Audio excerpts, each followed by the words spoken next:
నా పేరు బేతిగారి దగ్గర నీలిమా అండి. మాది రామచంద్రపురం.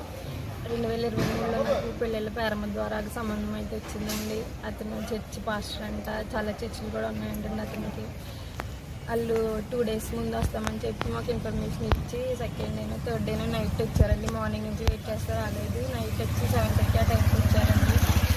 7:30 ఆ టైంకి వచ్చేసి ఎంగేజ్మెంట్ చేసుకున్నారు. వాళ్ళ సైడ్ ఎవరైతే పెళ్ళిళ్ళ పేరయ్య అంటారు కదండి, పంతులు గారు, వాళ్ళు అయితే నెక్స్ట్ డేనే పెళ్లి చేసేద్దాం అన్నట్టుగా మాట్లాడారండి. అమ్మగారు కుదరదండి, ఒక అమ్మాయి అలా చేసేస్తామని అంటేని ఇంకా మా సైడ్ ఉన్న పంతులు గారు ఎవరైతే ఉన్నారో ఆయన September 6th పెళ్ళి ఫిక్స్ అవుతుంది. పెళ్లి మ్యాచ్ అయితే ఫిక్స్ చేశారండి. ఇంకా ఆ రోజు పెళ్లి చేసుకుందామని September 6th ముహూర్తం ఫిక్స్ చేశారు. September 2nd ఏమో ఏమంటారు పెళ్లి కూతురిని చేయడం అవన్నీ చేశారండి. బోనం వేసుకున్నాం September 2nd. ఈ మధ్యలో ఏం జరిగిందంటే August 26th వాళ్ళు మార్నింగ్ వచ్చారు. ఆ రోజు నా బర్త్డే అండి. వాళ్ళ బర్త్డే అని కూడా తెలియదు. ప్రధానం ముందు వేసుకుని మా అమ్మాయిని పిలుచుకుంటామమ్మా, మీరు తర్వాత మీరు ఇష్టపూర్వకంగా పెళ్లి చేసుకోండి అని చెప్తే ఓకే అన్నారండి. కానీ ఆ రోజు నేను ప్రాజెక్ట్ వర్క్ మీద కాలేజ్కి వెళ్ళిపోయానండి. ఇంకా వాళ్ళంతా నైట్ ఉండిపోయారంట. ప్రధానం ముందు వేస్తామని చెప్పి ఆ రోజు నైట్ నా బెడ్రూమ్లోనే, నార్మల్ హాల్లో కూడా కాదండి, నా బెడ్రూమ్లోకి వచ్చేసి నార్మల్గా ప్రధానం బంద్ వేసి ప్రధానం బంద్తో పాటు తాళ్ళు కూడా వేసేసారండి మెడలోని. ఇంకా అలా పెళ్లి చేసుకుంటే మమ్మీ ఇదేంటండి అని ముందుకు వస్తుంటే ఇంకా ఆపేశారండి. పెళ్ళి అయితే చేసుకున్నారు బెడ్రూమ్లోనే.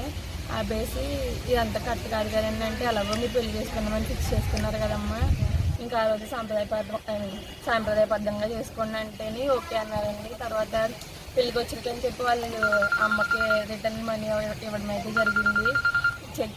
చెక్ పరంగా క్యాష్ పరంగా ఇవ్వడం అయితే జరిగింది. బ్యాంక్ ట్రాన్స్ఫర్ కూడా అయింది. అయితే వాళ్ళు ఆ రోజు బర్త్డే చేసుకోలేదని August 28 వచ్చి బిలేటెడ్గా కేక్ని నక్లీస్ కూడా తెచ్చారు. నక్లీస్ ఎవరిది అంటే వాళ్ళ ఫస్ట్ వైఫ్ అండి. పెళ్ళయిందని మాకు ఫస్ట్ చెప్పలేదు. మాకు ఇది ఎలా తెలిసిందంటే వాళ్ళ వైఫ్ ఎవరైతే ఉన్నారో ఆవిడ కాల్ చేసింది. ఇప్పుడు September 2nd మేము పెళ్లి కూతురు చేశాక బాగుంది వేసుకున్నాక నైట్ కాల్ వచ్చింది. ఇవన్నీ ఆవిడకి తెలిసినట్టున్నాయి. మరి ఎవరు చెప్పారు మాకు కూడా తెలియదు. పెళ్ళి అవ్వకుండా డివోర్స్ అవ్వకుండా మీరు ఎలా చేసేసుకుంటారు పెళ్ళి, నాకు 2 పిల్లలు ఉన్నారు, పెద్ద కూతురు ఒకటి కొడుకు ఒకటి ఉన్నారు, నాకు అతను అన్యాయం చేశాడు, అలాంటివి నాకు డివోర్స్ అవ్వకుండా మీరు ఎలా చేసుకుంటారని అడిగారండి.